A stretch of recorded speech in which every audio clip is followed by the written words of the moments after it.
What's up? This is MLB Talk 123. I am sadly going to talk about my beloved St. Louis Cardinals, who have absolutely gone on a free fall. This has been one of the most disappointing things to watch in recent baseball.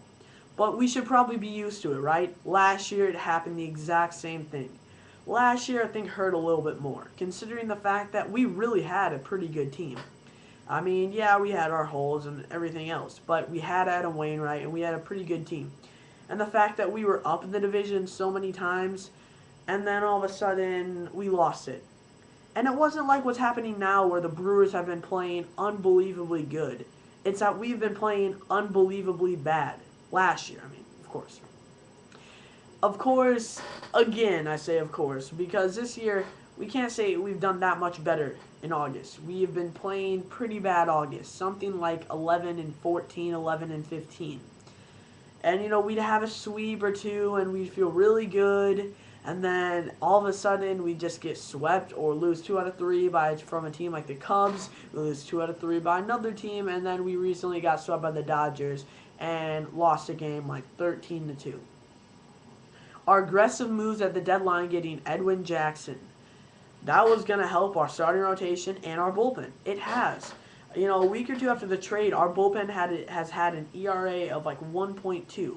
That's blown up a little bit now, but really our bullpen has been much better. If only it's been this way the whole year. And if only we had an experienced closer like someone like Heath Bell. I'm not saying I'm in favor of trade of Heath Bell because I don't think it would matter. It wouldn't have got us to the playoffs and we would end up giving up too much for him. I'm not saying that at all. What I'm saying is Ryan Franklin was a huge blow to this team. Now, he's never been a dominant closer, but if he would have not blown all the saves and our bullpen wouldn't have blown 10-plus saves in the beginning of the year, we would be 2.5 in games up on the Brewers right now if it wasn't for our bullpen. Just in the beginning of the year, we would have been well prepared instead of getting guys, our bullpen additions, major bullpen additions as Brian Talent. Instead of getting guys like that, and then having Ryan Franklin close, instead of getting guys like that, we should have went out and got a dominant closer or a dominant setup man. We probably would have overpaid, yes, I know.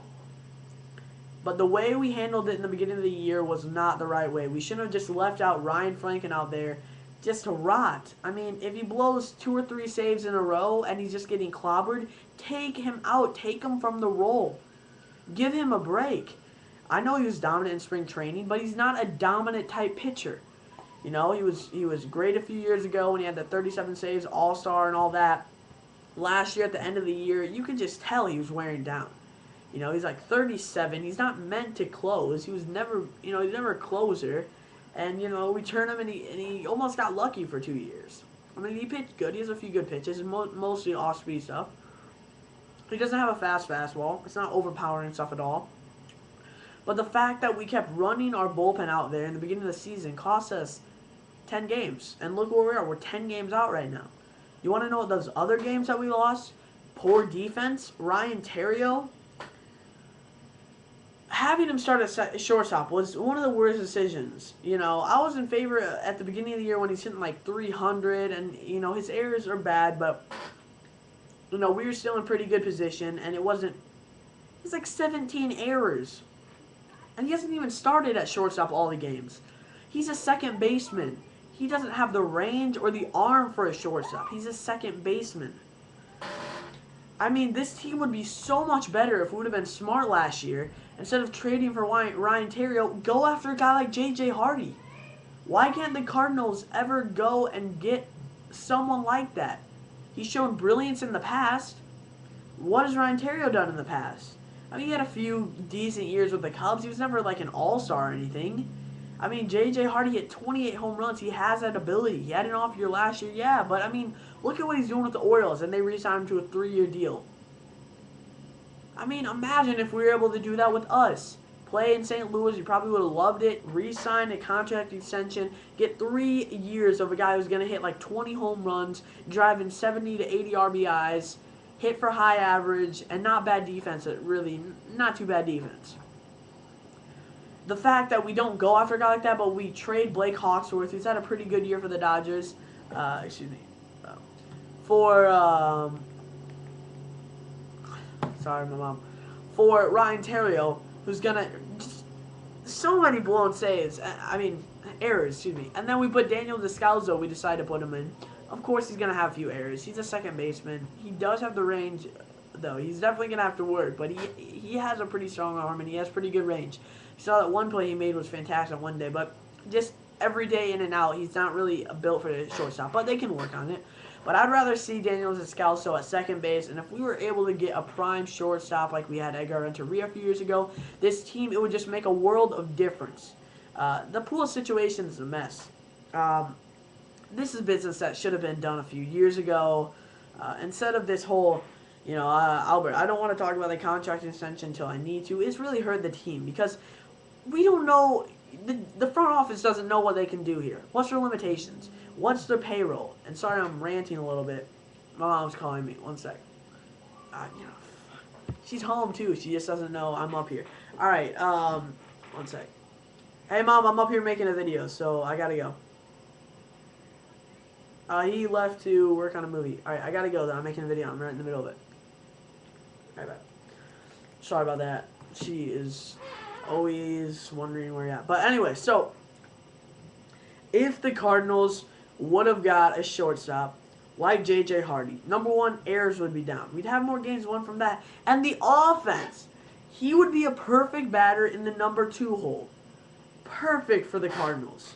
What if we had a solid number 2 batter? I mean, I'm sorry I'm ranting, but it's really disappointing what's happened. And there's so many things to talk about.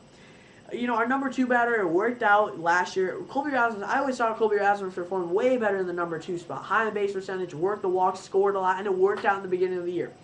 Then he started to struggle. No matter where you put him, he was struggling. And now that Colby Rasmus trade, it looks pretty bad because he's, I don't know if he would ever succeed in St. Louis, but I felt like we could have got way more out of him. Again, when the trade was made, I didn't think too well of it because of the fact that I don't know if this is the Cardinals' year to go all in here. Yes, we have Albert Pujols the last year, and we've gotten lucky sometimes. But overall, there's so many holes on this team, and you look at like a team like the Brewers, everything has gone right for them. Everything that could go right has gone right. Betancourt, he started off the year terrible. They were thinking about trading for a shortstop. They need a new shortstop. And all of a sudden, he's got his average up to like 280. He's hitting home runs. He's driving in runs. He's been a total different player. You want to know the biggest thing? Nyjer Morgan. He's making web gems. He's actually trying 100% on a baseball team. And he's hitting like 300 for the Brewers. He has been one of the biggest sparks in their lineup. Then you add Prince Fielder, who's having an MVP caliber year. Ryan Braun, he's Ryan Braun. He's always pretty steady on that.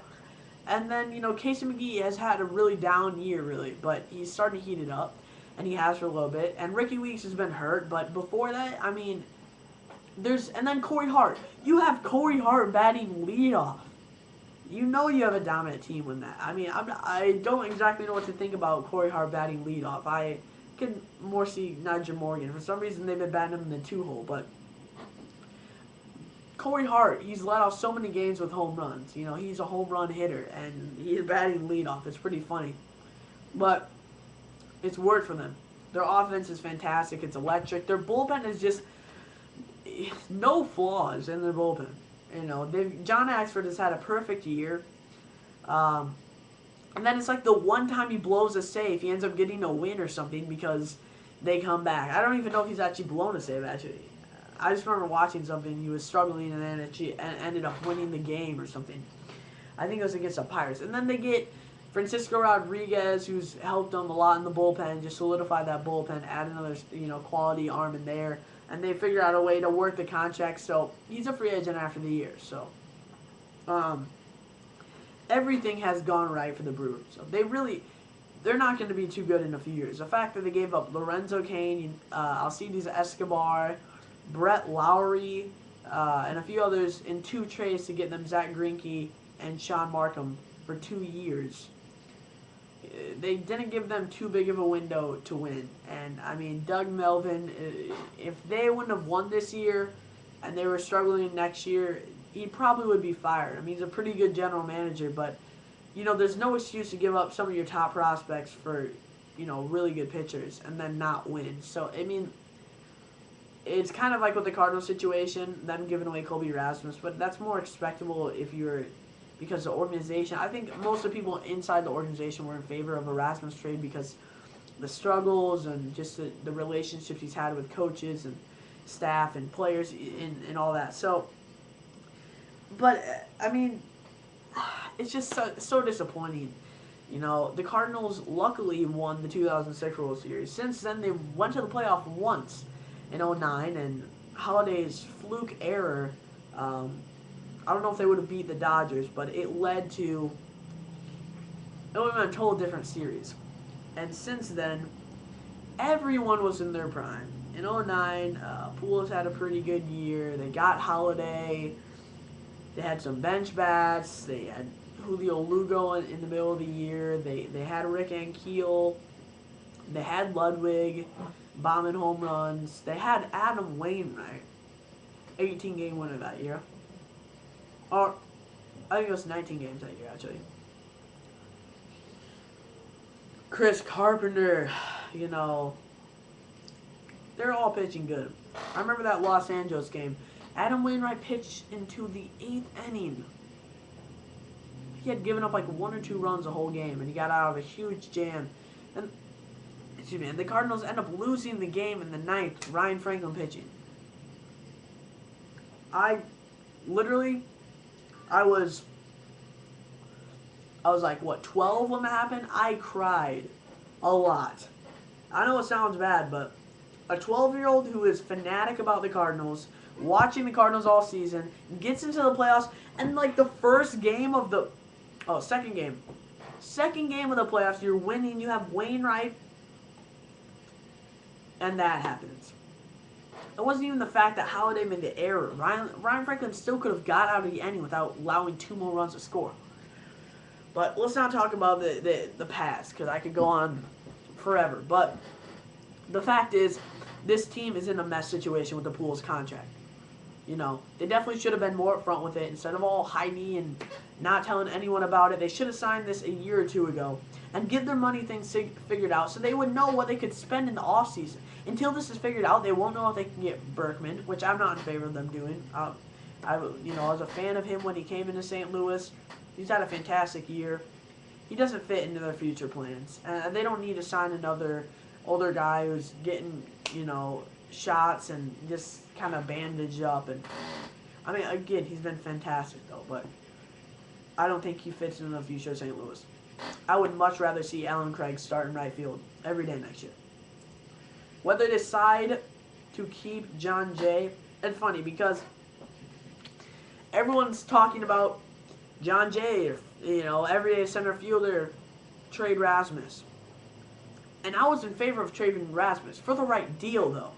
If it's waiting to the offseason to be able to get maybe from the, not saying it's a realistic deal, but say you could get a guy like Profar from the Rangers, or say you could get Jeremy Hellickson and maybe another prospect.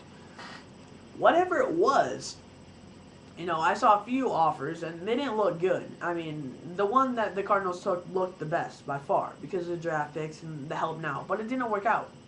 I would much rather see them just wait to the offseason and try to get more. If they would have traded him last year, they would have got what Jason Hayward would have got if they traded him last year. A lot. They could have got top prospect talent and a lot of it, because of the fact that this guy's 23 and he's almost for sure to be a star. I mean, really, a 23-year-old hitting like 23 home runs. He would have got so much more last year. Instead, they wait. And I think the Cardinals just way too late on stuff. I mean, really, they way too late on the Pujols contract. And they have so many holes to fill next year. Right field, center field, maybe. Right field, Alan Craig. Center field, they might have to. Second base, shortstop. Pitching, starting pitching, relief pitching. They don't have much money to spend if they decide to give Albert tons of money, and if they decide, what they do with Carpenter. They have a lot of questions off season. That's all I gotta say. If you want to make a more detailed video about certain things, just comment below, whatever. Thanks for watching, though, and this is definitely Disappointing year for the Cardinals. Once again, Cardinals free fall. Thanks for watching.